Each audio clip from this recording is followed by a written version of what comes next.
They called him the man who had it all, a fortune beyond imagination, a mansion built like a palace, power that could silence anyone in his path.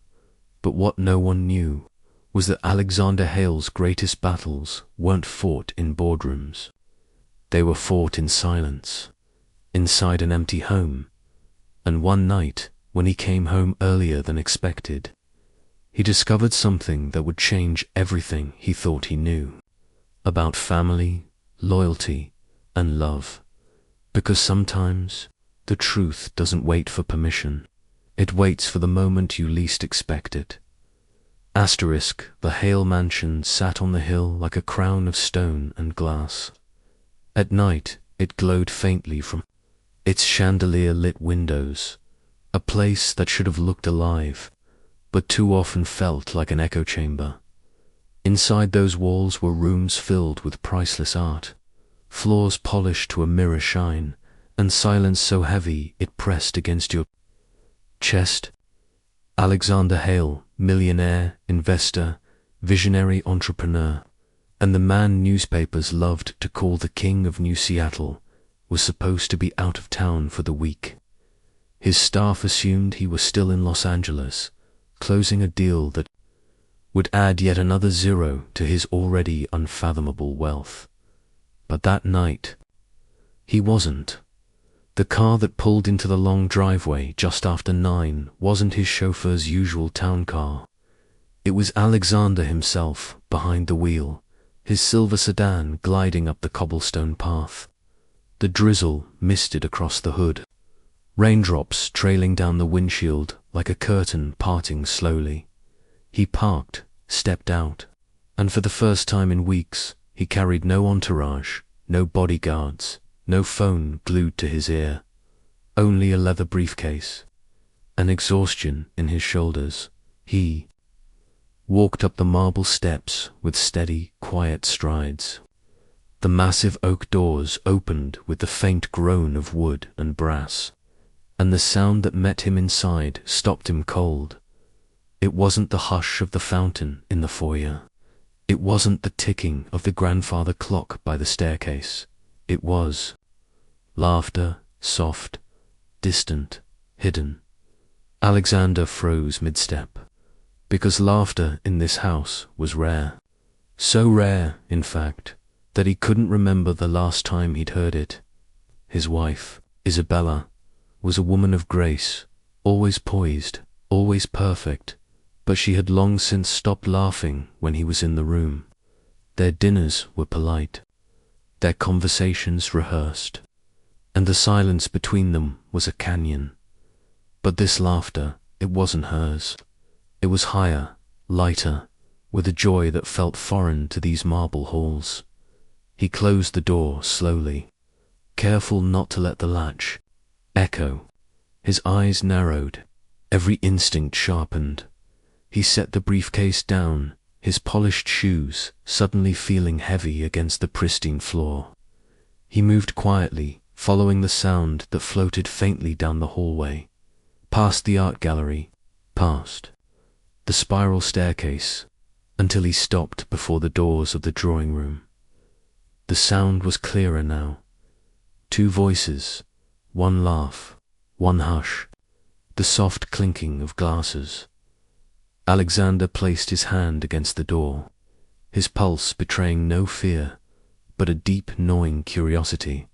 And in that moment, the man who had conquered empires, the man whose signature could move markets, stood as nothing more than a husband, outside his own home, about to open a door he might never be able to close again. Asterisk, sometimes the scariest sounds are the ones that don't belong in your own home. And for Alexander Hale, that laughter, that faint clink of glasses in the dark, was a sound he was never meant to hear. He stood at the threshold of the drawing room, hand resting against the polished mahogany door. His chest rose and fell, slowly, measured, controlled the way a man breathes before stepping onto a battlefield, because what lay beyond that door could break more than just his night. It could break the life he thought he knew, For a long moment, he didn't move. He simply listened. The voices inside grew clearer. A woman's laughter soft, intimate, unguarded, and a man's voice, low, hushed, like a secret being poured into her ear. Alexander's jaw tightened. His wife's voice he would have recognized instantly. He had memorized it long ago, back in the years when it was music instead of formality. But this voice was different. This wasn't Isabella. He pressed his palm harder against the wood. The door was warm from the fire lit inside, the light spilling faintly through the gap at the bottom. Another laugh. This one closer. The scrape of a chair leg against the marble floor, and then the sound of footsteps. Alexander stepped back quickly into the shadow of the hallway. The door opened slightly, just a crack, and for the briefest second, he saw movement, a hand delicate, pale fingers with a wine glass clutched loosely, a silhouette, not Isabella's, someone younger, someone he had never seen inside this house before. The door closed again.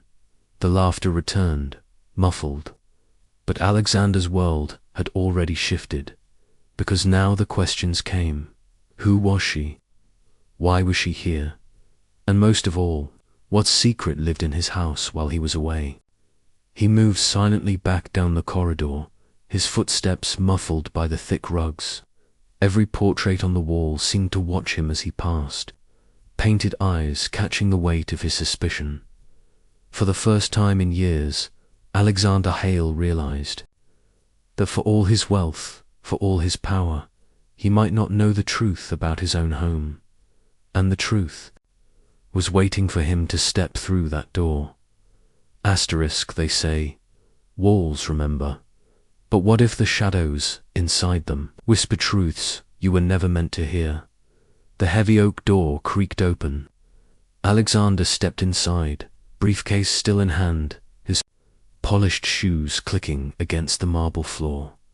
The house was silent, too silent, the kind of silence that didn't welcome him home, but warned him. He paused in the foyer.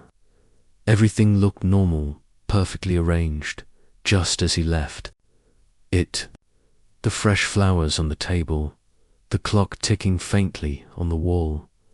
But the air felt different, warmer, heavier, almost alive. Then a sound, a faint laugh, not loud enough to be careless, not soft enough to be imagination.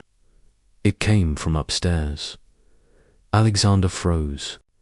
His heartbeat quickened, each thud echoing through his chest, louder than the sound itself. He knew every sound this house made, every creak of the floorboards, every rattle of the pipes. But this wasn't part of his world. He set down his briefcase slowly, carefully, as if afraid even the click of the lock might give him away. Then he moved, step by step, toward the staircase, where shadows stretched long against the walls like fingers reaching for him. The portraits that lined the hall seemed to follow his every movement, ancestors, staring down in painted silence, their eyes calm but judgmental, as though they already knew. Alexander's grip tightened on the railing as he ascended. The laugh had faded, replaced now by something else, a low murmur, two voices, one male, one female, and both inside his home. Asterisk.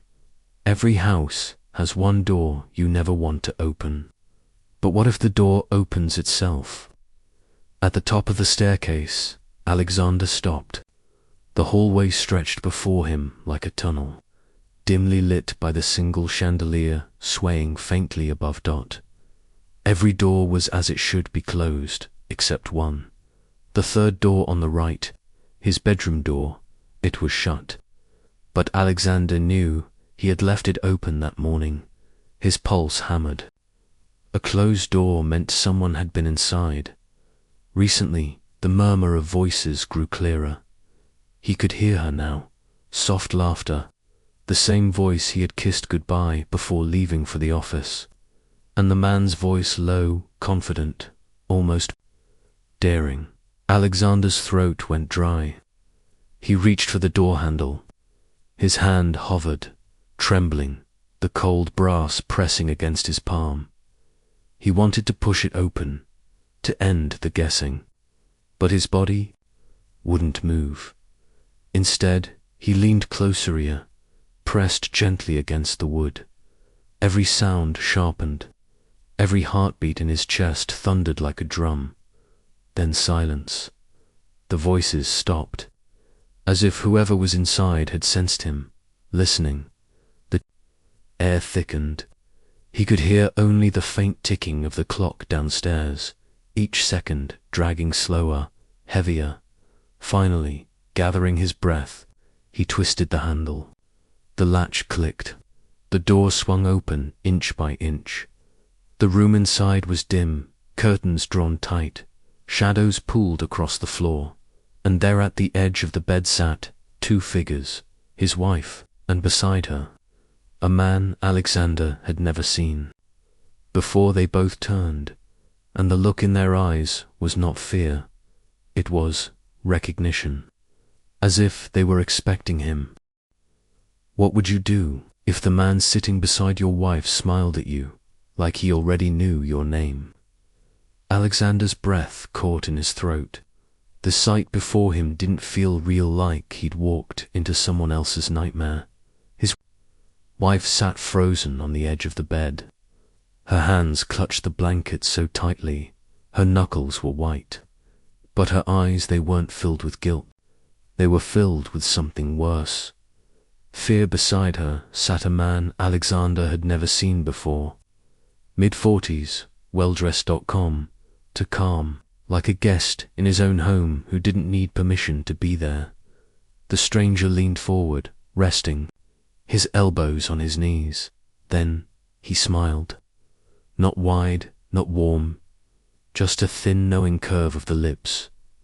"Alexander," he said softly, almost welcoming. The sound of his own name made the millionaire's chest tighten. How did this man know him? His wife flinched, whispering, "Please, don't." Her voice cracked, trembling. But she wasn't looking at her husband. She was looking at the man beside her. Alexander's mind raced. The silence between them stretched until every second felt like an hour. Finally, he spoke. "Who are you, and why are you in my house?" The man didn't answer right away. Instead, he studied Alexander with the kind of patience that was unnerving, like a hunter sizing up prey. Then he stood, slowly, deliberately. He was taller than Alexander expected, and when he stepped closer, Alexander caught it, a faint scar, running along the man's jawline, half hidden beneath the collar of his shirt. The stranger's voice dropped, steady and sharp. "You came home early. That wasn't supposed to happen." The weight of those words crushed the air in the room. Alexander's chest tightened. He glanced at his wife, but she wouldn't meet his eyes. Asterisk, what secret could be so dangerous? That even your own wife refuses to look you in the eye. The silence after the stranger's words was unbearable. Alexander's pulse hammered in his ears. Every instinct told him to shout, to demand answers, but something about the man's calmness held him back. His wife finally spoke. Her voice was weak, barely audible. "Alex, I was going to tell you." Her eyes glistened, but she didn't cry. She looked trapped. Alexander's chest tightened. "Tell me what?" His voice came out harsher than he intended. He wasn't just angry, he was terrified of the answer. The stranger stepped closer, his shoes silent against the floor. "You've lived your life thinking money buys you control," he said, "but some debts can't be paid with dollars." Alexander stiffened. Debts? What was this man talking about? He turned to his wife. "Who is he?" but she only shook her head, whispering, "I never wanted this to touch you." The words sliced through him. Never wanted this to touch you. As if she had been carrying a burden all along. The stranger tilted his head, studying Alexander like a puzzle. "You've built an empire, Alexander. But you forgot one thing." He leaned in just enough to lower his voice. "Your wife's past didn't disappear when you signed the marriage papers." Alexander's stomach dropped. He looked at his wife, searching her face for denial, for reassurance, but found only silence. Finally, the stranger smirked. "You came home early. That means you get the truth. Earlier than planned." He reached into his coat pocket. Alexander's breath caught. Was it a weapon? A note? Proof of something he couldn't yet imagine? The man slowly pulled out.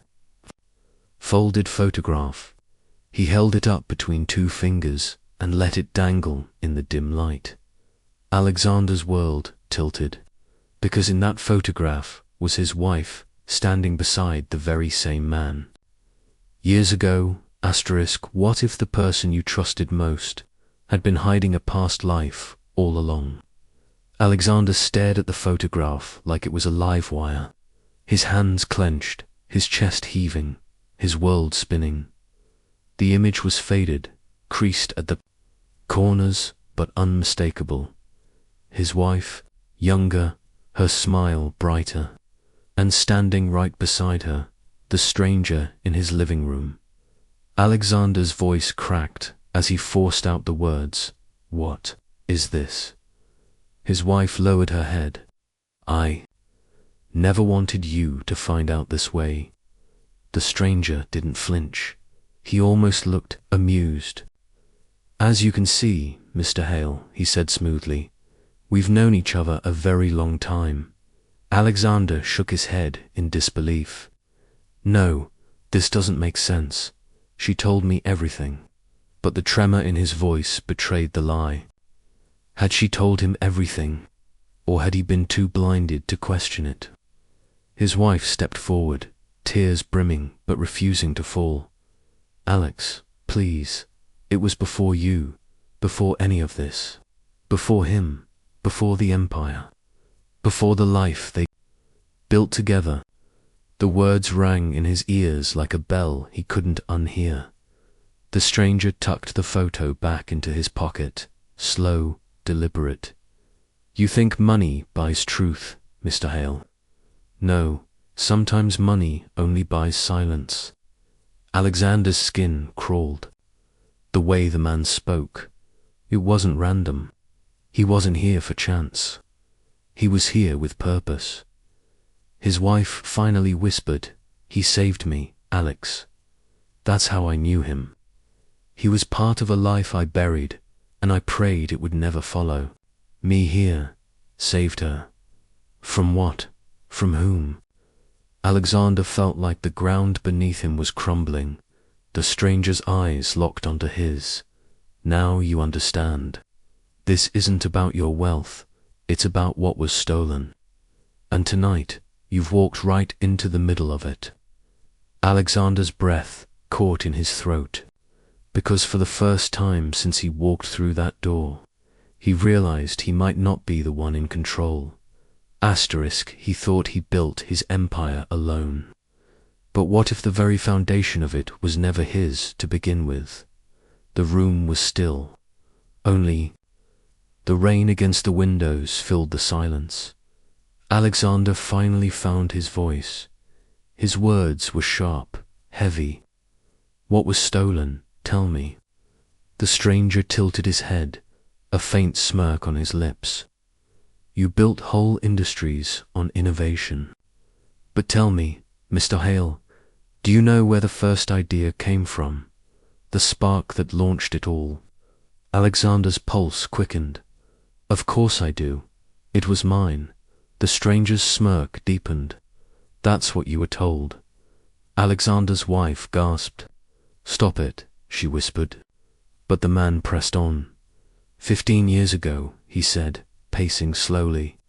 There was a group 3 of us, dreamers, builders. We were young, desperate, willing to risk everything for a chance. Your wife was there. Alexander turned sharply. To her, is this true? Her eyes filled with tears. She tried to speak, but the words caught in her throat. The stranger didn't wait. An idea was born. A design that could have changed the industry forever. But before it launched, it vanished. And you, Mr. Hale, appeared out of nowhere. Suddenly wealthy, suddenly unstoppable. Do you think I believe in coincidence? Alexander's chest tightened. The air felt thin. He searched his wife's face for denial, for reassurance, but all he saw was guilt. Finally, she whispered, barely audible, I wanted to protect you, Alex, protect us. I didn't think the past would find us here. The stranger leaned closer, voice low, dangerous. But the past always finds its way home. Alexander's hands curled into fists. Everything he thought he knew, his success, his marriage, his life was beginning to crack, and the stranger wasn't finished. Not yet. When silence speaks louder than words, what secret has she been guarding all these years? The air felt heavier than stone. Alexander's voice broke through first, raw and sharp. Tell me, now. His wife trembled, her hands twisting the hem of her blouse. For a long moment, she couldn't meet his eyes. Then, slowly, she lifted her gaze. It wasn't supposed to be like this. Her words cracked. We were young, broke, desperate. The company was never just yours, Alex. It was theirs too. Alexander froze. What are you saying? Tears streamed down her cheeks. I stole it. A pause. I took their design. I handed it to you because I loved you, because I wanted you to have a chance. The room seemed to tilt. Alexander staggered back a step, breath short. You what? She pressed a hand to her mouth, sobbing. They were never supposed to disappear. I thought we'd pay them back. But then the money came, the power, and you never asked questions. The stranger's voice cut in like a blade. She's telling the truth. We bled for that design, and when it vanished, so did our future. One of us is gone, another ruined, and me. I've waited 15 years to stand in this room. Alexander's chest heaved. His empire, his fortune suddenly felt like glass about to shatter. His wife whispered, I only wanted you to succeed. I never thought it would follow us here. But Alexander didn't hear her anymore. All he heard was the stranger's final words, You've been living my life, Hale, and tonight I take it back. Asterisk, when truth finally collides with power.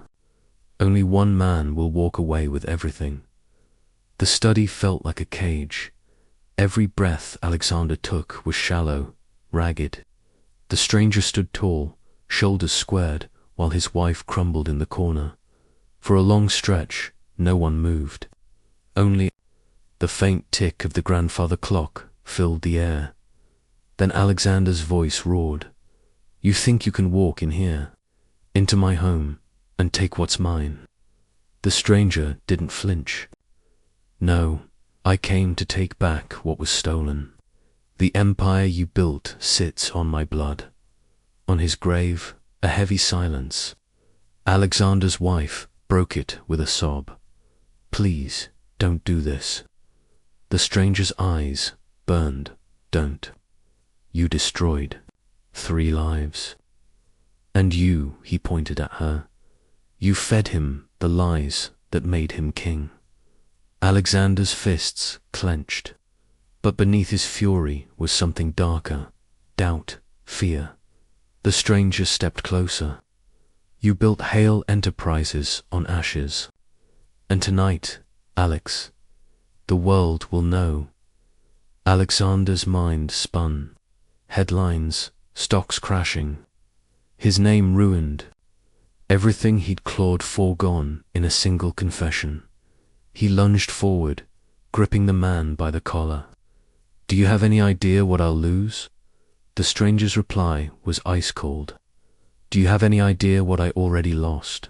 For a moment, their eyes locked, two men staring into each other's ruin. Then, footsteps echoed in the hall. Heavy, purposeful. Alexander froze. The study door creaked open. A small group of men in dark suits entered. Lawyers, detectives, cameras flashing. The stranger smirked. "You didn't think I came alone, did you?" Alexander's blood ran cold. The world tilted again. This time, there was no footing. His wife whispered, "I'm sorry, Alex." And that was the last sound he heard before everything he'd built crumbled in front of him.